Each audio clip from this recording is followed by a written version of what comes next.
அன்பான சகோதர சகோதரிகளே, இன்றைய நாளுக்கான உயிருள்ள வார்த்தை பாகம் 28:7 உனக்கு விரோதமாய் எழும்பும் உன் சத்துருக்களை கர்த்தர் முன்பாக முடி அடிக்கப்படும்படி ஒப்புக் கொடுப்பார்.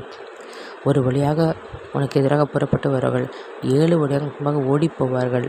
இந்த வசனத்தை கேட்டுக்கொண்டிருக்கிற தேவ ஜனங்களே, நமக்கு எதிராக எத்தனை போராட்டங்கள், பிரச்சனைகள், நிந்தனைகள், அவமானங்கள், வியாதிகள் வந்தாலும் கர்த்தர் அவை எல்லாவற்றையும் நீக்கி நமக்கு சுகம், சந்தோஷம், ஆரோக்கியம், ரட்சிப்பு எல்லாம் கொடுக்க வல்லவராயிருக்கிறார்.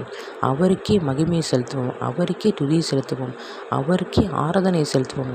அவரே எல்லாம் வல்ல இறைவன். அவர் அல்லாமல் நமக்கு ரட்சிப்பு இல்லை. எல்லா தேவர்களை பார்க்கிலும், எல்லா துரைத்தங்களை பார்க்கிலும் கர்த்தர் பெரியவர். கர்த்தர் ஒருவரே இரட்சகர்.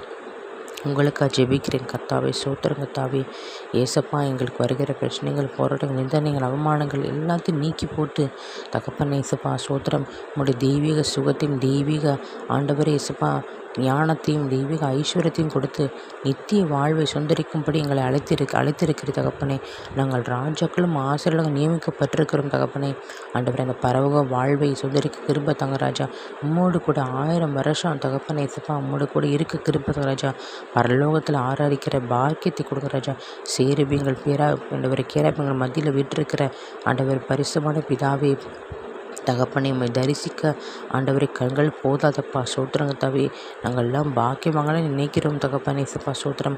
உம்மை பார்க்காமலே விசுவாசிக்கிறோம் தகப்பனே ஏசப்பா. கோடான் கூடி நன்றி ராஜா. ஆண்டவர் ஒவ்வொருவரையும் தகப்பனே இந்த பரிசுத்தமான நித்திய வாழ்வைக்கு போக தகுதிப்படுத்துங்க ராஜா. துதி கன மகிமை யாவையும் இயேசு கிறிஸ்துவுக்கே செலுத்துகிறேன். மீட்பெரும் இரட்சகமாகிற இயேசு கிறிஸ்து இன்ப நாமத்தில் ஜெபிக்கிறேன் என் ஜீவன் நல்ல தகப்பனே. ஆமேன்.